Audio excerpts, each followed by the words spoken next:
Libre à vous. L'émission pour comprendre et agir avec l'April, l'association de promotion et de défense du logiciel libre.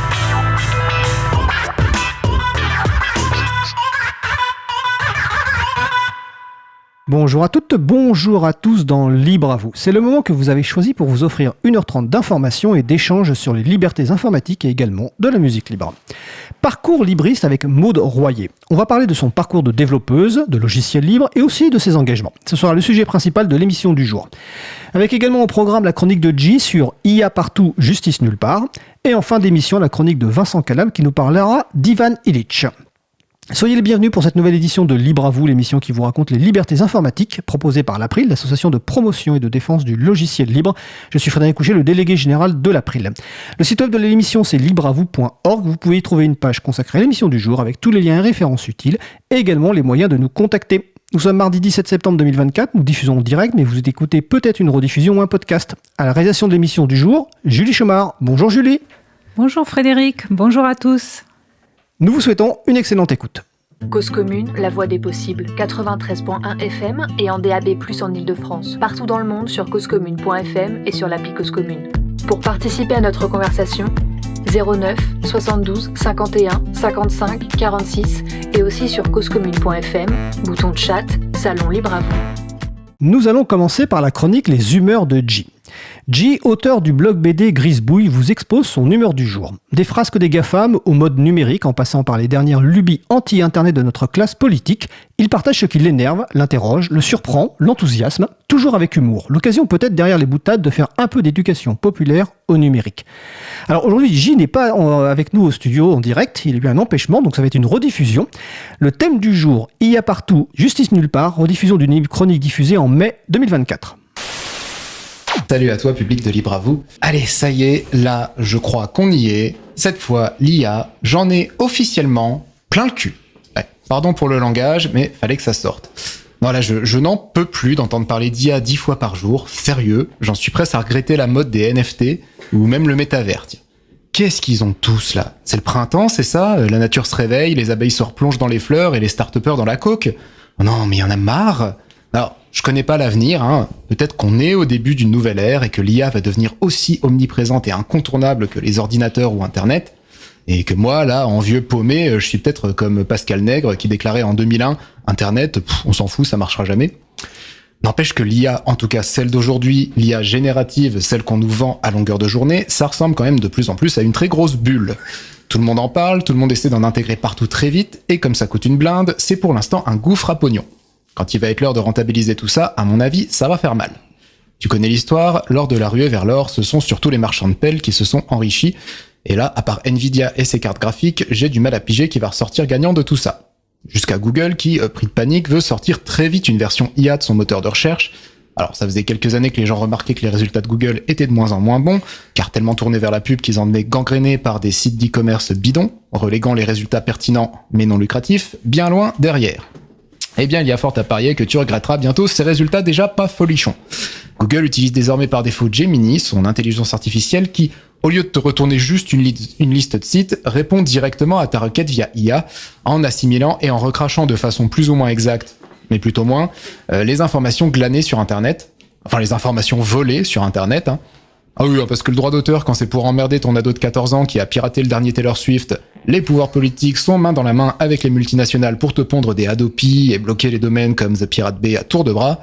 Bah alors le droit d'auteur, quand c'est Google et Microsoft qui pillent tranquillement l'intégralité de tout ce qui est publié sur Internet, alors là, on s'en fout, mais on s'en fout. Non mais bravo Microsoft, bravo Google, c'est bien les gars, continuez, pillez. Non mais tu comprends, c'est de l'innovation, c'est l'avenir. On va quand même pas se laisser enquiquiner par des trucs désuets comme le respect des artistes ou des journalistes. Non mais t'es tellement ancien monde, quoi. Bon et puis là je parle juste du côté humain, social, hein. Parlons même pas du côté écologique, hein, on se fâcherait. Ah oui, parce que ça, soudainement, tout le monde s'en fout aussi, hein. Microsoft s'était fixé comme objectif d'atteindre la neutralité carbone en 2030. D'ailleurs, leurs émissions de carbone avaient commencé à décroître. Mais ça, c'était avant, hein. Avec le boom de l'IA, les émissions de carbone de Microsoft ont bondi de 30% depuis 2020. Oui, bon, allez, hein, foutu pour foutu, qu'est-ce qu'on en a à secouer? C'est juste la survie à court terme de l'espèce humaine qui est en jeu. Alors l'argument pour défendre ça, je le connais. Oui, mais ça se trouve, l'IA va nous aider à infléchir le changement climatique. Oui, c'est ça, et mon cul, c'est du pingouin. Non mais pardon, mais ça c'est comme la croissance verte ou l'écologie qui est une chance pour l'économie. C'est s'imaginer que la cause d'un problème va aussi en être la solution, comme si on éteignait un incendie avec du kérosène. Enfin bon, voyons le positif, au moins, avant de crever, on aura pu générer des images d'humains à 13 doigts, des longs textes insipides de marketeurs pour répondre mal à des recherches internet, et puis du code informatique généré automatiquement et incorrect dans 50% des cas. Je crois que c'était les résultats de la dernière étude sur ChatGPT. De toute façon, comme l'IA utilise ce qu'elle trouve en ligne pour s'alimenter et que ce qui se trouve en ligne devient de plus en plus le résultat de génération automatique par l'IA, il y a fort à parier que l'IA va finir par se dissoudre dans elle-même, régurgitant et recrachant son propre vomi en boucle. Essaie donc de compresser la même image en JPEG 1500 fois de suite et tu verras ce que je veux dire. À la fin, t'as plus qu'une bouillie de pixels. Donc on peut facilement imaginer qu'après que le web aura été digéré et recraché 1500 fois de suite par l'IA, il n'en restera qu'une bouillie d'informations. Déjà que certaines IA intègrent des sites parodiques comme The Onion ou le Gorafi dans leurs sources sans les distinguer des sites non parodiques, ça nous promet une belle dégringolade dans la qualité du web. Et je crois que ce qui me gonfle le plus dans tout ça, c'est que finalement, on en arrive à la négation même de l'informatique. Je m'explique, le gros intérêt de l'informatique, outre la rapidité, c'était d'être fiable. Un programme informatique, à la base, ça part souvent d'un algorithme déterministe, donc de quelque chose qui te garantit d'offrir toujours la même réponse à une même question. Alors oui, c'est pas très fun, mais quand je fais passer un correcteur d'orthographe, il me retournera toujours invariablement les mêmes fautes. C'est presque chiant, mais c'est pratique, c'est utile.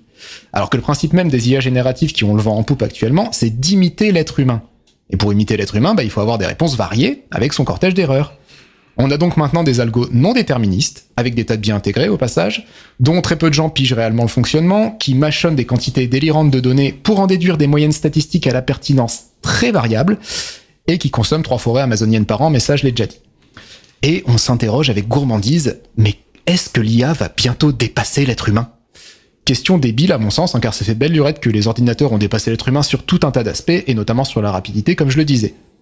Exemple, si je te demande de me trier 1 million de documents selon leur date, ça va te prendre des heures, sans doute des jours, voire des semaines, j'ai pas fait le calcul, mais ça doit être dans ces eaux-là. Alors que si tu lances un programme de tri pour ce million de documents, au moment où ton doigt se relève de la touche entrée, ton million d'éléments est déjà trié. Et ça, c'était déjà le cas il y a 20 ans, et sans IA, juste avec des algorithmes bien foutus. Et c'est ça qui est cool avec le numérique. Pas d'avoir des chatbots qui arrivent à imiter Jean-Michel de la Compta pour passer le test de Turing. Je vais pas te refaire ma vieille BD qui s'appelait « Les ordinateurs sont cons », mais l'intérêt de l'informatique au départ, c'est de faire très vite et avec beaucoup d'efficacité tous les trucs chiants et répétitifs que les êtres humains font mal et lentement. Pourquoi ? Pour nous libérer du temps pour des tâches plus épanouissantes. Au lieu de ça, l'IA nous pique les tâches épanouissantes, en les faisant mal, une fois sur deux, mais beaucoup plus rapidement que nous, tandis que les boulots précaires se multiplient. On voulait des robots qui fassent le ménage pendant qu'on apprenait la musique, on se retrouve avec des robots qui peuvent composer 15 000 chansons à la minute pendant que des travailleurs et travailleuses sont sous-payés à corriger leurs erreurs en boucle. Super. Après, soyons honnêtes, IA ou pas, la culture de masse est déjà produite à la chaîne par des algorithmes. Évidemment, les scénaristes Netflix qui ont un manuel hyper détaillé avec les bonnes ficelles, les bonnes recettes, les bonnes intrigues à dérouler en boucle, série après série, est-ce qu'on verra vraiment la différence si on les remplace par des IA ? L'IA fait exactement ce que Netflix veut, produire le résultat statistiquement le plus attendu, celui qui satisfera en moyenne le plus de monde, à la chaîne, de plus en plus vite. Et l'art dans tout ça ? L'art, je crois qu'on sait très bien comment ça va finir. L'IA, ça ne va pas remplacer tous les artistes, ça va devenir le low cost de l'art, du journalisme, de tout ça. Des trucs passables, statistiquement moyens, produits à la chaîne pour de la consommation de masse, comme on produit de la malbouffe industrielle pour les pauvres, tandis que les riches continueront à avoir les moyens de se payer des artistes et des journalistes pour avoir accès à du contenu de qualité, garanti sans IA, comme on achète de la bouffe bio garantie sans pesticides et additifs. Bon, on va sans doute me dire que cette chronique est quand même vachement manichéenne et sans doute caricaturale. Oui, c'est vrai, et il y a probablement du positif dans l'IA. Allez, tiens, je vais être honnête, j'ai moi-même récemment utilisé un traducteur automatique basé sur de l'IA pour communiquer avec une personne qui ne parlait ni français ni anglais, et de langues que je maîtrise. Oui, c'était vachement pratique et incroyablement efficace. Mais ceci étant dit, j'ai quand même hâte que cette bulle de l'IA éclate, et je nous souhaite à toutes et tous qu'elle ne fasse pas trop de dégâts, car en attendant, c'est une grande part de nos espaces numériques qui risquent d'être colonisés et pourris par des IA mal finies, au nom du fameux « Move fast and break things », l'ancienne devise de Facebook, « Allez vite et tout casser », en gros, un joyeux programme. Allez, sur ce, je te laisse et je m'en retourne à mes petits dessins garantis sans IA, mais qui iront sans doute nourrir les IA des GAFAM, parce que, licence libre ou pas, de toute façon, les GAFAM se torchent avec le doigt d'auteur. Je vais peut-être commencer par dessiner des personnages à 13 doigts, du coup, juste pour les emmerder. Allez, salut! Écoute, merci G, et on renvoie les auditrices et auditeurs qui veulent découvrir ces BD certifiés sans IA sur ton site, grisebouille.net, et je vais juste rappeler pour peut-être les plus jeunes expliquer que Pascal Nègre, c'est l'ancien directeur ou patron d'Universal France. Je sais pas ce qu'il fait aujourd'hui, il est peut-être toujours chez Universal. En tout cas, donc c'était la chronique Les humeurs de G, dont le titre était IA partout, justice nulle part. Bon, je te demande pas la référence. Mais en fait, pour la petite histoire, j'ai un ami qui, dès qu'on dit quelque chose qui finit par partout, il rajoute toujours justice nulle part. Ce qui fait que j'ai du mal à dire partout maintenant sans avoir justice nulle part derrière. Alors nous sommes de retour en direct mardi 17 septembre 2024, donc vous venez d'écouter une rediffusion d'une chronique de G, IA partout, justice nulle part. Je vous rappelle que le site de G, c'est grisebouille.net, vous pouvez soutenir son travail ou lui passer des commandes. Nous allons faire une pause musicale. Après la pause musicale, nous passerons à notre sujet principal qui est le parcours libriste de Maud Royer. En attendant, nous allons écouter Yesterday par Killy Maze. On se retrouve dans 3 minutes. Belle journée à l'écoute de Cause Commune, la voix des possibles. Cause Commune 93.1. Yesterday is not today. I let the memories fade away. I gotta keep moving on. I've had the power all along. Yesterday is not today. I let the memories fade away. I gotta keep moving on. I've had the power all along. I know that I might seem naive, but look deep and you'll see my tree. I've been learning every day, been working hard with little play. And thanks for all the negativity. See, that's why I don't watch TV. I thought that you cared about me, but now I see you said you loved me. I disagree. Yesterday is not today. I let the memories fade away. I gotta keep moving on. I've had the power all along. Yesterday is not today. I let the memories fade away. I gotta keep moving on. I've had the power all along. The stars light before we see. I was that before I was me. I'm pulsing lonely in my field of gray. Digital bearings program my day.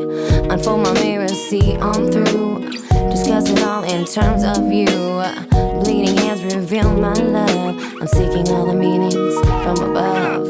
Yesterday is not today. I let the memories fade away. I gotta keep moving on. I've had the power all along. Yesterday is not today. I let the memories fade away. I gotta keep moving on. I've had the power all along. I think that I can find a light. Fuck the weak folks who won't fight. We gotta stand up and take what's ours. Show the youth how to reach for the stars. I'll take my spaceship straight to Mars. And you could chill in those corporate bars, but I would love some company. So how's about you joining me? In fact, you could steer, baby. Then bring the others and we will all be free. Cause if I'm secluded, then you're alone. I'm slowly torn from my throne. Wasted visions of purity. Salvation isn't found in the majority. Collect my values in my purse. I bore my soul with each new verse. Yesterday is not today. I let the memories fade away. I gotta keep moving on. I've had the power all along. Yesterday is not today. I let the memories fade away. I gotta keep moving on. I've had the power all along.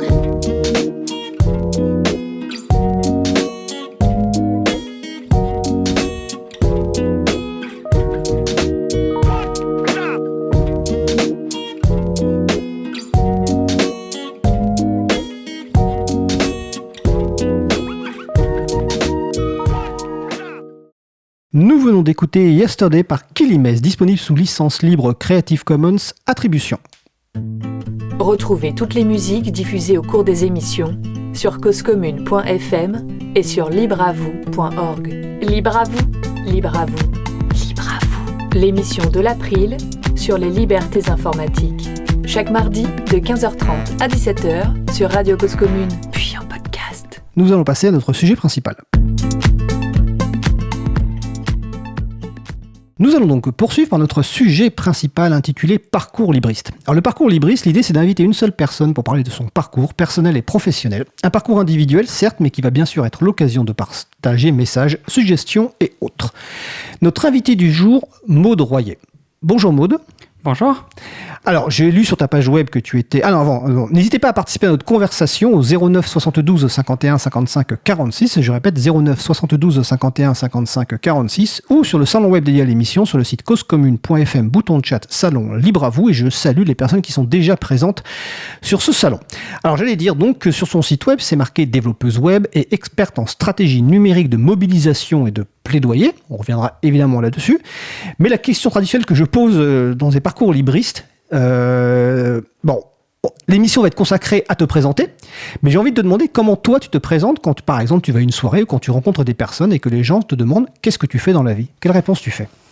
Ça dépend vraiment. Alors déjà, je vais dans beaucoup de soirées où les gens me demandent pas qu'est-ce que je fais dans la vie parce que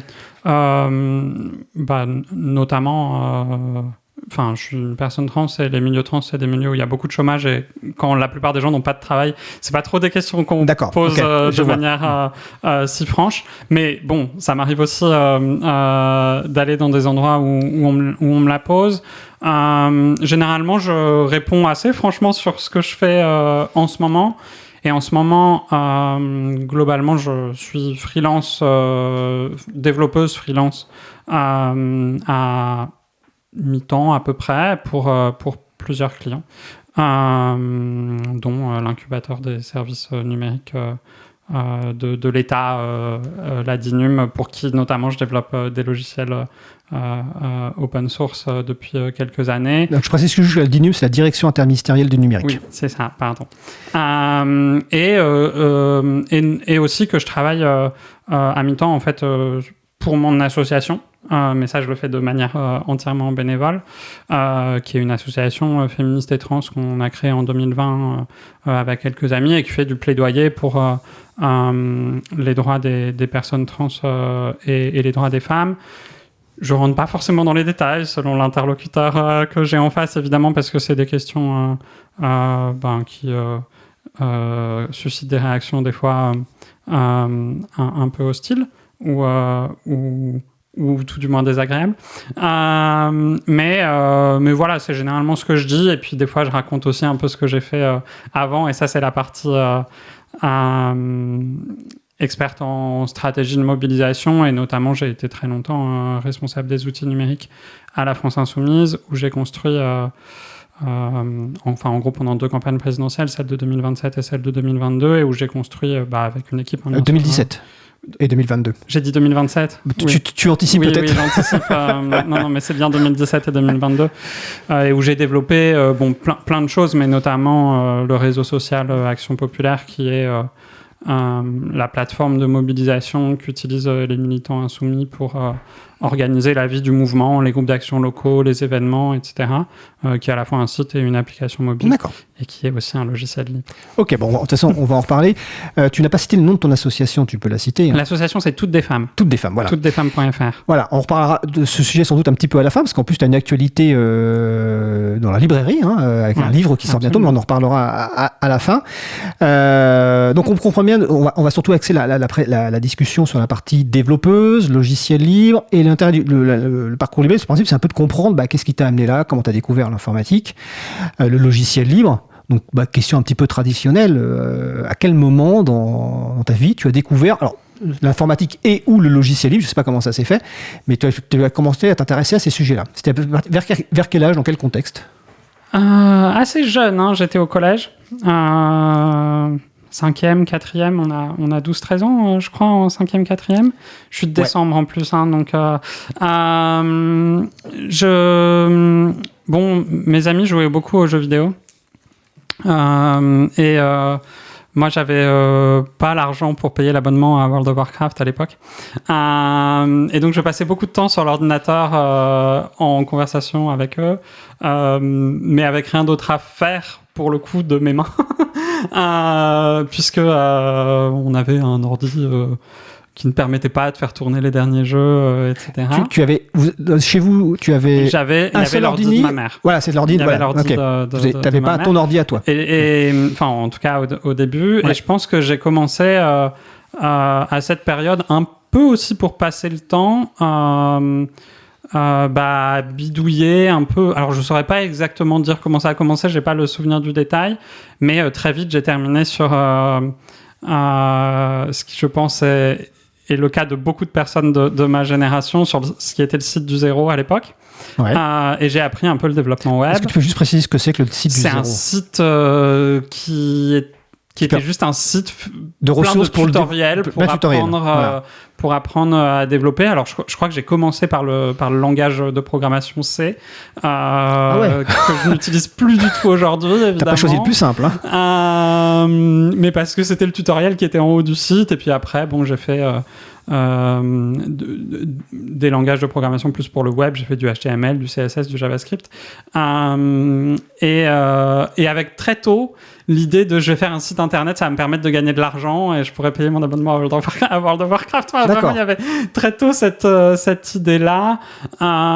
Et donc au départ, pas trop d'intérêt particulièrement pour le logiciel libre. Et puis Question, je suppose que ton ordinateur était sous Windows ou Mac peut-être. Il était absolument sous Windows et il était même sous Windows Millennium alors que c'était la période de Windows XP. D'accord, ok. Et donc, j'avais pas le droit de passer trop de temps sur l'ordi, donc j'imprimais les tutoriels et je les lisais le soir dans ma chambre. C'était un peu sport. Et puis plus tard, je pense au début du lycée, j'ai eu mon propre ordinateur. Et je sais pas pourquoi, je sais pas comment c'est venu, mais peut-être parce que je développais déjà pas mal. J'ai installé Ubuntu en dual boot, c'est-à-dire on gardait Windows et on installait Ubuntu, donc qui était un peu la grosse distribution Linux facile d'accès. Grand public, on va dire, entre guillemets. Grand public, ouais. Et je pense que j'ai commencé avec la 7.04 et comme les distributions Linux sont datées en fonction des années. Donc c'était en 2007 ? C'était en 2007, d'accord. Du coup, où j'ai commencé avec la 8. En tout cas, je me souviens de la version 8. Donc quand tu parlais de génération tout à l'heure, tu as la trentaine, quoi, c'est ça ? Ouais, j'ai 31 ans, moi. D'accord, ok. Et je pense et à ce moment-là, j'ai commencé à beaucoup me renseigner sur le logiciel libre. Et ça a été un peu très important dans ma trajectoire parce que j'ai trouvé l'idée de la licence libre, de comment on utilisait un peu par une sorte de retournement juridique le copyright finalement pour créer du partage de propriété intellectuelle. Ce qu'on appelle le copyleft, c'est-à-dire la gauche d'auteur. Ouais. J'ai trouvé ça très intéressant et j'étais un peu obsédé j'ai commencé à réfléchir un peu comme quand on est ado et qu'on se dit qu'on a des idées sûrement géniales alors qu'en fait c'est juste qu'on en a discuté avec personne et évidemment il y a des tas de gens qui y ont pensé aussi mais j'ai commencé à réfléchir à comment on peut étendre cette idée à d'autres domaines que l'informatique, etc. Enfin j'étais un peu obsédé par ça et en même temps je continuais à progresser en informatique. J'ai lu des manuels d'informatique à ce moment-là qui étaient vraiment des manuels normalement de cours. J'ai arrêté un peu juste le site du zéro et j'ai commencé à acheter des gros manuels sur les systèmes d'exploitation, sur les réseaux, etc. Et donc, comme c'était au lycée, c'est une période où on se pose des questions, ou en tout cas les parents se posent des questions sur l'avenir, est-ce que l'enfant va faire. Est-ce que toi, tu t'es dit, je vais m'orienter sur de la programmation, sur de l'informatique ? Eh bien, pas du tout. Pas du tout ? Parce que, parallèlement, j'ai commencé aussi à rentrer dans le militantisme politique par d'autres aspects. Enfin, il y avait la loi Darcos, la loi Châtel, qui étaient des réformes de l'éducation. À cette époque-là, on bloquait. C'est d'ancien ministre de l'Éducation, ouais. Ouais, voilà. Moi, j'ai bloqué mon lycée, quoi. Normal, quoi. J'étais dans les coordinations. J'étais à Lille, donc dans les coordinations municipales des différents blocages de lycées, etc. Et je pense vers la fin du lycée, j'ai un peu laissé ça de côté dans ce qui était mon engagement politique, mais j'ai quand même j'allais à des rendez-vous de libristes à Lille. Je suis allé 2-3 fois, je sais plus comment ça s'appelait. Ch'tinux Non, je pense que ça s'appelait autrement à l'époque. Vraiment, je sais pas. C'était au Café Citoyen. Je crois que ça existe plus à Lille. Alors, je sais pas si ça existe plus parce qu'il y a eu la Braderie de Lille ce week-end et je sais qu'il y avait un stand logiciel libre où il y avait Ch'tinux. Donc Ch'tinux, c'est un groupe d'utilisateurs et d'utilisatrices de logiciels libres. Et ils faisaient des ateliers au Café Citoyen, parce que j'y étais il y a quelques années. Mais peut-être qu'il y avait plusieurs groupes en fait. Mais peut-être c'était ça. Et donc j'ai fréquenté en tout cas des personnes qui étaient. Je suis allé à 2-3 réunions. Ah, c'est tout. D'accord. Ok. J'étais pas très assidu. Mais ouais, toujours ce truc vraiment quand même très important dans ma trajectoire politique. Du coup, un engagement très tôt, aussi plus largement, sur la question de la propriété intellectuelle, plus largement que sur le logiciel, qui, je pense, m'a marqué aussi pour la suite de ma trajectoire et où, aujourd'hui, je dirais que mon intérêt pour la question de la propriété intellectuelle, il est bien plus large que le logiciel libre. Et même, il est peut-être plus centré sur d'autres trucs, sur les médicaments. Sur les médicaments, par exemple, notamment, sur les brevets. Sur les brevets, qui, pour moi, sont vraiment un truc vraiment hyper important. Mais en fait, excuse-moi de te couper, en fait, dès finalement relativement jeune, tu as lié l'aspect logiciel libre à un aspect plus politique que technique, si j'en comprends bien. Enfin, au début, c'est la technique qui t'a intéressé avec le site du zéro, etc. Et puis après, tu as quand même lié l'aspect, tu as vu dans le logiciel libre l'aspect politique, ce que tout le monde ne voit pas forcément. Oui, très très tôt, mais parce que... Oui, très très tôt, mais parce que j'avais des parents très politisés. Pour moi, c'était un peu difficile de passer à côté. J'étais en filière ES, on faisait de la sociologie et de l'économie. Pour moi, c'était assez important. Et ensuite, plus tard dans mes études, où pour le coup, j'ai un peu fait une pause dans le développement. Et alors, dans mes études, je me suis pas du tout orienté dans l'informatique. Alors, qu'est-ce que tu as fait ? J'ai fait des sciences sociales. J'ai fait en particulier de la socio et de l'éco, comme je faisais déjà au lycée finalement, et j'ai fait un master d'économie. Et je me suis pas du tout orienté dans l'informatique parce que pour moi ça restait un loisir. Et je comptais pas en faire un métier. Alors je pense que il y a plein de raisons, notamment le fait que c'était pas forcément un milieu dans lequel je me sentais hyper à l'aise. Alors j'ai une question, est-ce que, en tant que femme, comment tu as été accueillie dans ces groupes qui sont quand même très fortement masculins, il faut le dire. Bon, déjà c'était pré-transition, donc j'étais pas une femme à l'époque, mais ça n'empêchait pas que moi je me sens... En fait, pour le coup, ça c'est un truc qui n'a pas changé avec ma transition, qui était déjà le cas avant. Je me suis toujours senti mal à l'aise dans des espaces très majoritairement masculins. Et donc je pense que c'est ça aussi où vraiment l'idée d'aller dans une école d'ingénieur ou un truc comme ça vraiment c'était inconcevable pour moi quoi. J'avais pas du tout envie. Et donc oui, ça n'a pas vraiment été une question pour moi de faire des sciences humaines, d'étudier un peu de plus près aussi des questions politiques. J'ai fait de l'économie parce que pour moi, c'était une des matières les plus politiques qu'on pouvait étudier, entre guillemets, quoi. Et en fait, dans mes études d'économie, j'ai choisi particulièrement de m'intéresser à des sujets qui croisaient notamment l'informatique. Et bon, un des premiers trucs que j'ai étudié, mais ça c'était un peu parce que j'aimais bien en économie à ce qu'on appelle la théorie des jeux, qui modélise les comportements des gens dans des situations où globalement ils savent pas trop ce qui va se passer. Et donc j'ai bossé sur les modèles, sur une modélisation des systèmes d'enchères de publicité de Google. Qui étaient des trucs qui n'étaient pas trop modélisés. Google a un système avait, je pense qu'il a changé depuis l'époque où j'ai bossé là-dessus, avait un système d'enchères sur ces mots-clés. En gros, on achète des mots-clés pour afficher des annonces dans les résultats des moteurs de recherche, qui était un peu spécial, qui combinait plein de caractéristiques, notamment avec des systèmes de prix plancher, etc. C'était un peu complexe. Le modèle qui représentait spécifiquement ce mode d'enchère avec tous ces paramètres-là n'existait pas. Donc ça a été le sujet de mon premier mémoire de master. Et ensuite, j'ai fait un deuxième mémoire de master. Donc j'aurais pu aller travailler chez Google probablement et aller bosser là-dessus peut-être avec mon master d'économie.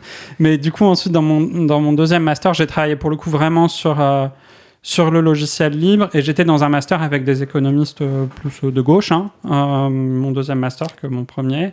C'était quel master C'était le master EPOG à Paris 13. D'accord, à Villetaneuse donc. À Villetaneuse, absolument. Okay. Donc avec beaucoup de gens qui travaillent sur les communs, qui travaillaient beaucoup sur les communs et qui, je pense, manquait encore de gens qui avaient envie de mettre en lien, ce concept des communs développé par, dans tout un champ de l'économie, mais qui vient pas que de là, et le logiciel libre. Aussi parce que c'était des gens qui n'avaient pas forcément de l'expertise technique pour comprendre complètement ce qui se passait avec le logiciel libre et qui m'ont beaucoup encouragé à travailler là-dessus. Et je crois que ça a marqué J'ai fait un mémoire là-dessus sur comment étaient adoptés les logiciels libres dans les organisations aussi. C'est l'époque où j'ai fait un stage à Etalab, qui était donc l'agence des services du Premier ministre qui s'occupait de l'open data. Des données publiques, ça existe encore, oui. Et je crois que ce moment a marqué un peu Un tournant ? Un tournant pour moi, parce que c'est le moment où je me suis dit, mais il y a beaucoup de gens, et notamment en particulier des gens avec qui je pouvais discuter dans le cadre de ce mémoire, qui pensent qu'on peut concevoir la question du logiciel libre en dehors de la question de qui en fait, qui l'écrit, qui les utilise, etc., etc. Et moi, c'est à ce moment-là où je suis allé travailler, je finissais mes études en 2016, de toute façon, cette page aussi s'est refermée parce que je suis allé travailler dans la campagne de Jean-Luc Mélenchon, mais si j'étais resté, je pense que je me serais plutôt attaché à essayer de montrer, et c'est ce que beaucoup de gens ont fait depuis, j'ai vu des conférences au FOSDEM il y a 2 ans, je ne sais plus les noms malheureusement, mais de personnes qui travaillent là-dessus, mais à montrer aussi comment il y a eu une certaine réappropriation du logiciel libre, d'ailleurs souvent appelé open source et plus logiciel libre, par le capitalisme, et comment il a su en faire aussi quelque chose qui fonctionne à son profit très souvent.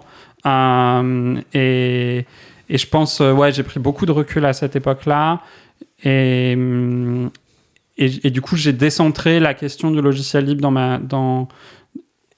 plus largement sur des questions de liberté numérique, parce que je pense qu'on peut pas travailler l'un sans l'autre, ou en tout cas que c'est pas pertinent aussi, même généralement de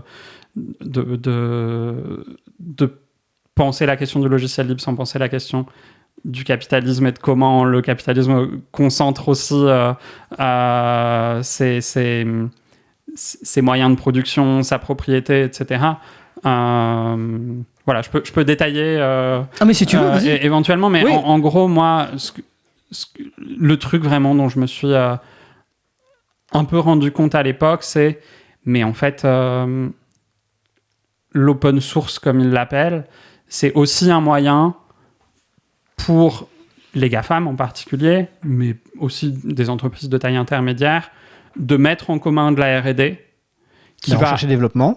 Ouais, de la recherche et développement, qui va avant tout leur profiter à eux, et qui va profiter de manière générale à tout le secteur, mais ça les dérange pas, parce que de toute façon, ça fait des dizaines d'années que le fonctionnement des GAFAM pour maintenir leur position dominante et leur position monopolistique sur le marché, c'est de racheter les petites boîtes.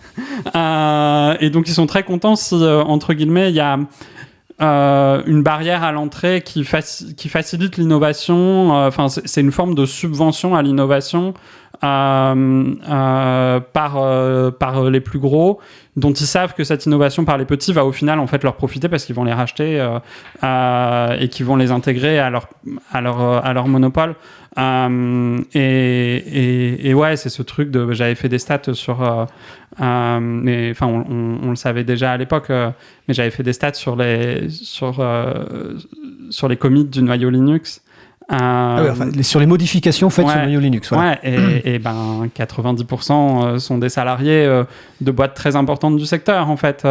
Oui, parce que on peut citer IBM, Google, et puis d'autres. Enfin, j'ai pas les noms en tête, mais c'est vrai que c'est des grosses entreprises qui aujourd'hui contribuent. Donc le noyau Linux, c'est une partie importante d'un système d'exploitation libre, et sur lequel effectivement il y a beaucoup de grosses entreprises qui contribuent directement. Et qui mettent en commun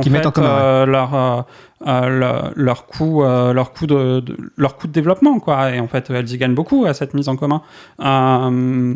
Et plus récemment encore, j'ai un peu étendu la question, et ça, je l'ai fait dans le cadre notamment de mon travail à la France Insoumise, où à un moment, on m'a fait bosser sur le programme numérique, où je me suis demandé, mais ça, c'est ce qu'a fait l'émergence des GAFAM au logiciel libre. Qu'est-ce qu'a fait l'émergence des GAFAM à des instances de gouvernance de l'informatique, au-delà de la question de la propriété intellectuelle, qui ont émergé dans les années 70-80 ou même dans les années 90, et qui à l'époque étaient gérés par... Enfin, c'est l'exemple de l'IETF, qui est un organisme de standardisation international qui se met d'accord sur les protocoles d'Internet, en gros. D'Internet, en gros, les standards technologiques sur lesquels tout le monde se met d'accord pour pouvoir communiquer entre eux. Et autant la première version d'HTTP, donc le protocole qui est à la base de la navigation web, a été défini par quasiment que des chercheurs du public. Autant HTTP3, c'est le résultat, dans la même instance, d'une discussion entre des ingénieurs de Facebook, des ingénieurs de Google et des ingénieurs de Microsoft. Et en fait, plus personne d'autre que eux n'a de pouvoir réel, ou en tout cas ne peut faire le poids, quand bien même ces discussions se passent au consensus, que c'est pas... Oui, parce que, donc ce que tu expliques, c'est vrai que dans ces structures, n'importe qui, en fait, en théorie peut participer, mais ce que tu expliques, c'est qu'en fait, la mainmise de ces grands groupes qui ont des salariés à temps plein pour travailler sur ces sujets-là, fait que finalement, ils orientent les standards de l'Internet vers ce qui les intéresse avant tout, et donc notamment tout ce qui rapporte de la pub, enfin tout ce qui renforce leur modèle économique, notamment basé sur la pub, les données personnelles, etc. C'est ça Exactement. Et en fait, il n'y a plus aucun État, parce que en fait, quand on parle de la recherche publique, on parle de la souveraineté des États. Il n'y a plus aucun État qui se donne les moyens d'agir, par exemple, sur les standards du web. Parce que pour s'en donner les moyens, il faut qu'il y ait des ingénieurs du public qui soient en nombre suffisant et payés pour le faire, pour participer à ces discussions. Et ça, c'est pas le cas, quoi. Alors, il y a des gens qui le font. En fait, il y en a sans doute quelques-uns, mais pas suffisamment. Oui, ça voilà, vraiment pas suffisamment. Et je pense que c'est complètement en dehors des radars, de toute façon, de tous les gens qui font des grands discours sur la souveraineté numérique. Alors que c'est des questions cruciales, les protocoles avec lesquels on communique sur Internet. Oui. Et on voit ça notamment dans un protocole qui est important, qui est le mail, le courriel, où notamment tout ce qui est gestion anti-spam, etc. Aujourd'hui, c'est les grands qui décident, et on doit se conforter, par exemple, aujourd'hui, à ce que décide en gros Gmail. Absolument. Et adapter ses propres règles quand on gère ses propres serveurs de mail, quoi. Donc, et donc finalement, à ce moment-là, donc c'était quoi, 2016, c'est ça tu m'as dit? Non, ça c'est trucs sur les organismes de standardisation, c'est des trucs... J'avais écrit ça pour l'Institut La Boétie, qui est le think tank de la France Insoumise, en 2021. Donc c'est des trucs plus récents, mais qui pour moi vont dans la ligne de ce truc de le logiciel libre, c'est bien, mais si on pense pas la place des grosses entreprises là-dedans... Donc c'est une brique essentielle, mais pas suffisante. Oui, voilà, c'est ça. Et toi, ce qui t'a intéressé dans ton parcours, c'est d'aller au-delà. C'est d'aller au-delà. Voilà. C'est ça. D'accord. Et donc, si j'ai bien compris, donc quand en 2000, tu rentres à... Ah, il y a une question sur sa zone de chat. Donc, je vais rappeler qu'il y a la zone de chat, le salon web. Hein. Donc, c'est sur le site causecommune.fm, bouton de chat, salon libre à vous. Il y a une personne qui te demande quelle différence tu fais entre open source et logiciel libre. Même si tu l'as un peu expliqué, mais est-ce que tu peux redétailler? Pour moi, justement, dans le logiciel libre... même si c'est pas explicitement quelque chose d'anticapitaliste, il y a cette volonté, de liberté, et notamment de liberté de l'utilisateur final, qui me semble très importante, et donc de liberté individuelle.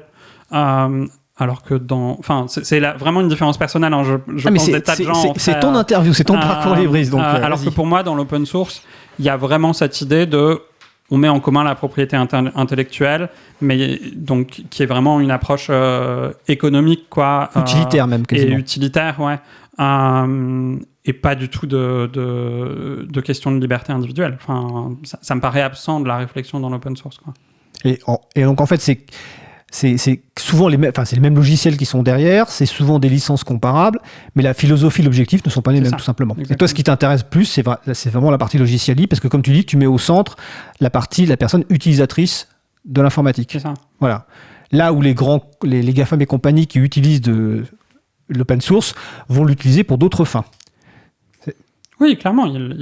Voilà. Mais est-ce que, alors, vu qu'on est sur ce sujet-là, est-ce que des entreprises du logiciel libre, alors je vais citer aucune, comme ça je me fâcherai avec personne, qui disent faire de l'open source plutôt, excuse-moi, donc qui font du service, soit qui ont soit qui sont éditeurs, enfin éditrices d'un logiciel libre. Comment tu vois ça, toi ? Quelle est ta position par rapport à ça ? Là, je parle vraiment de sociétés type plutôt PME, PMI. Mais alors. Je vais dire quelque chose d'un peu... Je ne pense pas que le capitalisme vas-y. soit une force qui apporte que de mauvaises choses. Enfin, c'est plutôt une bonne chose que le monde capitaliste de l'informatique se développe de plus en plus avec l'open source. Quand bien même il le fait à son profit, c'est mieux pour tout le monde quand même que si on avait que des Microsoft qui font que du logiciel propriétaire et aux sources fermées, qui se font de la concurrence entre eux. Enfin en vrai, c'est plutôt pas mal que React, qui est une grosse librairie avec laquelle beaucoup de gens font du web aujourd'hui, et était rendu open source par Facebook. C'est une bonne chose. Enfin, oui, parce qu'il y a beaucoup de produits utilisés aujourd'hui par les développeuses et développeurs de logiciels libres qui ont été initiés, qui sont même développés par des GAFAM. Absolument. En fait. Voilà. Qui souvent d'ailleurs prennent un peu leur indépendance après. Ouais. Parce que quand ça devient effectivement de la mise en commun de capital, prennent pas leur indépendance sous la pression des utilisateurs finaux malheureusement, mais quand ça devient effectivement de la mise en commun de capital indispensable un peu à tout le monde, c'est de la pression entre gros acteurs du capitalisme de est-ce qu'on peut mettre ça en gouvernance partagée s'il vous plaît, parce que c'est quand même un peu embêtant qu'il y en ait qu'un d'entre nous qui ait la main dessus. Et c'est pour ça que y a la Linux Foundation, que y a tout un tas de fondations comme ça qui gouvernent des projets open source et qui sont en fait des moyens de gouvernance qu'ont trouvé des grosses entreprises pour gérer ce qui est un capital commun en fait. Et arriver à se mettre d'accord dans l'intérêt de toutes ces entreprises. De tout le monde, c'est ça. Mais l'utilisateur final a généralement peu son mot à dire dans ce type, d'instance, quoi. Mais c'est mieux que du logiciel propriétaire. Enfin, ça, pour moi, ça fait aucun doute, et je veux qu'il continue, quoi. Parce que, en vrai, on peut faire plein de choses, et on peut notamment détourner des fois ces technologies qui sont mises à notre disposition. Pour faire des choses très intéressantes. Et pour moi, c'est tout le sens de la culture du hacking encore aujourd'hui, qui est d'utiliser des choses qui sont là pour faire pas forcément exactement ce à quoi ça sert au début, et en faire quelque chose d'utile à la société, ou simplement de rigolo, des fois aussi. Mais, d'accord. Mais oui, tant mieux que ça existe déjà. Hein. Ok.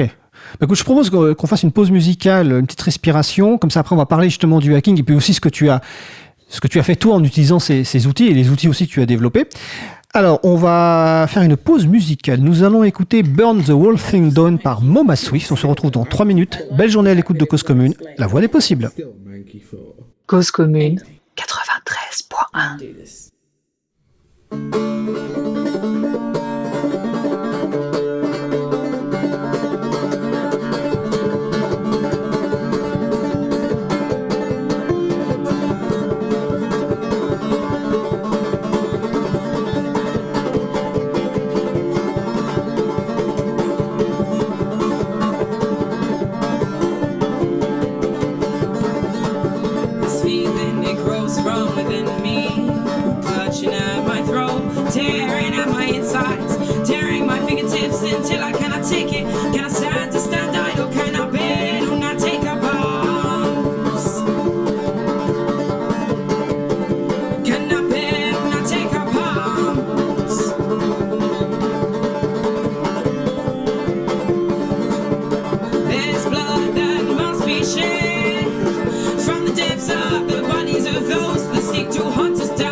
Rolling heads as a warning to these masters that we will not be held down.